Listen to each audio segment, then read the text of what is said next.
12 ఏళ్ళు వనవాసం తరువాత 1 సంవత్సరం అజ్ఞాతవాసం చేయాలని జూదంలో ఓడిపోయినప్పుడు చేసుకున్న ఒప్పందం.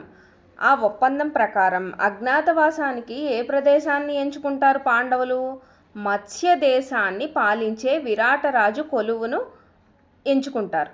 పాండవులు వాళ్ళు ఎవరో తెలియకుండా ఉండేందుకు రూపాలు పేర్లు మార్చుకుంటారు.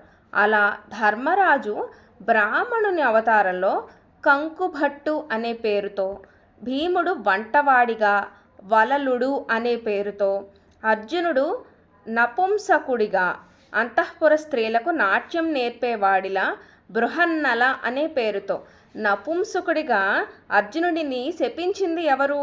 ఊర్వశి. అది అజ్ఞాతవాసంలో వర్తిస్తుంది అని అర్జునుడిని ఓదార్చింది ఎవరు? ఇంద్రుడు. అండ్ నకులుడు గుర్రాల శిక్షకుడిగా దామగ్రంథి అనే పేరుతో, సహదేవుడు గోసంరక్షకుడిగా తంత్రీపాలుడు అనే పేరుతో, ద్రౌపది విరాటరాణి అంతఃపురంలో పరిచారికగా సైరంధ్రి అనే పేరుతో ఉండాలని నిర్ణయించుకుంటారు.